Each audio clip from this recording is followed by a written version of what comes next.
സെക്രട്ടേറിയറ്റിൽ ആളുകൾ കയറി വലിയ ബഹളമാണെന്നും നിയന്ത്രണങ്ങൾ വേണ്ടിവരുമെന്നും ആഭ്യന്തരമന്ത്രി രമേശ് ചെന്നിത്തല. പുതിയ സർക്കാർ നിലവിൽ വന്നതോടുകൂടി സെക്രട്ടേറിയറ്റിൽ അടഞ്ഞുകിടന്ന സമരഗേറ്റ് തുറന്നിരുന്നു. ഇതിന് പിന്നാലെയാണ് മന്ത്രിയുടെ പ്രതികരണം.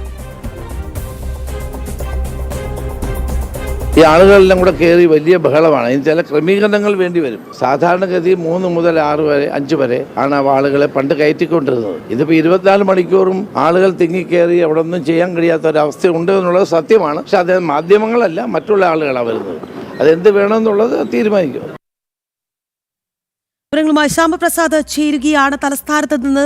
ശ്യാമ, എന്തായാലും സെക്രട്ടേറിയറ്റിൽ വീണ്ടും നിയന്ത്രണങ്ങൾ വരുന്നു എന്നത് തന്നെയാണ് ആഭ്യന്തരമന്ത്രി വ്യക്തമാക്കുന്നത്. നമുക്കറിയാം, പുതിയ സർക്കാർ വന്നപ്പോൾ എന്തൊക്കെയായിരുന്നു അമ്പും വില്ലും മലപ്പുറം കത്തി, അങ്ങനെ ഒരുപാട് വാദങ്ങൾ ഉണ്ടായിരുന്നു. ഈ വാഗ്ദാനങ്ങളൊക്കെ അവിടെ നിൽക്കട്ടെ, എന്തായാലും സെക്രട്ടേറിയറ്റിൽ വീണ്ടും നിയന്ത്രണമാണോ ശ്യാമ?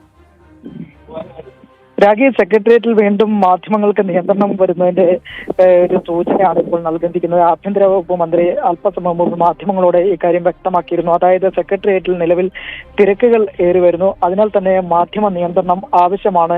ഇത്തരത്തിലൊരു മാധ്യമ നിയന്ത്രണം വേണമെന്ന് മാധ്യമപ്രവർത്തകരുടെ ഭാഗത്തു നിന്ന് ചോദ്യം ഉയർന്നു. അപ്പോഴാണ് പ്രധാനമായും ഇത്തരത്തിൽ മാധ്യമ നിയന്ത്രണം വേണമെന്നൊരു ആവശ്യം തന്നെ ഉയർന്നത്. നമുക്കറിയാം, പ്രധാനമായും അടുത്തിടെയാണ് സമരഗേറ്റ് അടക്കം ഇത്തരത്തിൽ മുൻ സർക്കാരിന്റെ കാലത്ത് പൂട്ടിയ സമരഗേറ്റ് അടക്കം നിലവിൽ തുറന്നു കൊടുക്കുകയും ചെയ്ത് UDF സർക്കാർ തുറന്നു കൊടുക്കുകയും ചെയ്തത്. എന്നാൽ ആ തുറന്നു കൊടുത്തപ്പോഴും പുറത്തുനിന്ന് ആളുകൾ വന്ന് ഇത്തരത്തിൽ സെൽഫി എടുക്കുകയും വീഡിയോ ചിത്രീകരണം, ഒപ്പം തന്നെ സെക്രട്ടേറിയറ്റ് പലവിധ പാർക്കുകൾക്കും വിനോദങ്ങൾക്കുമായി ഉപയോഗിക്കുന്ന തരത്തിലേക്കെല്ലാം ആളുകൾ നീങ്ങുന്നതോട് പുറത്തുനിന്നെത്തുന്ന ആളുകൾ ഉപയോഗിക്കാൻ തുടങ്ങിയതോടുകൂടി തന്നെയാണ് പ്രധാനമായും ഇത്തരത്തിലൊരു വിലക്ക് വരുന്നൊരു സാഹചര്യത്തിലേക്ക്, നിയന്ത്രണം വരുന്നൊരു സാഹചര്യത്തിലേക്കും വരുന്നത്. ഒപ്പം തന്നെ പ്രധാനമായും മാധ്യമങ്ങൾക്ക് നിയന്ത്രണം അത് തുടരുമോ എന്നുള്ള മാധ്യമപ്രവർത്തകരുടെ ചോദ്യത്തിന് പ്രധാനമായും മാധ്യമങ്ങൾക്ക് അത്തരത്തിൽ നിയന്ത്രണങ്ങളില്ല. പ്രധാനമായും ഈ ഒരു തിരക്ക്, പുറത്തുനിന്നെത്തുന്ന ആളുകളുടെ തിരക്ക് കൂടി വരുന്നുണ്ട്.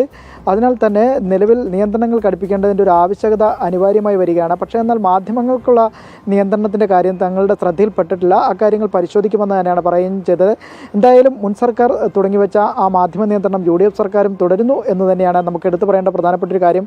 പ്രധാനമായും ക്യാബിനറ്റ് അടക്കമുള്ള ദിവസങ്ങളിൽ മാത്രമായിരിക്കും പ്രധാനമായും മാധ്യമങ്ങൾക്ക് നിയന്ത്രണമുള്ളാകുക. മറ്റു ദിവസങ്ങളിലെല്ലാം തന്നെ മുൻ സർക്കാർ LDF സർക്കാരിൻ്റെ കാലത്ത് തുടർന്ന അതേ നിയന്ത്രണങ്ങൾ തന്നെയാണ് നിലവിൽ ഇപ്പോഴും തുടർന്നുകൊണ്ട് പോകുന്നത്. എന്തായാലും നിലവിൽ ധാരാളം ആളുകൾ പുറത്തുനിന്ന് എത്തി അവിടെ റീൽസും ഒപ്പം തന്നെ വീഡിയോയും അടക്കം ചിത്രീകരിക്കുന്നുണ്ടെന്ന് എന്തായാലും ഭരണകർത്താക്കൾക്ക് വരെ ബോധ്യമായ സ്ഥിതിക്ക് പ്രധാനമായും നിയന്ത്രണം കൊണ്ടുവരും. ഒപ്പം തന്നെ മാധ്യമങ്ങൾക്കുള്ള നിയന്ത്രണവും എങ്ങനെയാണെന്നായിരിക്കും വരും ദിവസങ്ങളിൽ അറിയാൻ സാധിക്കുക.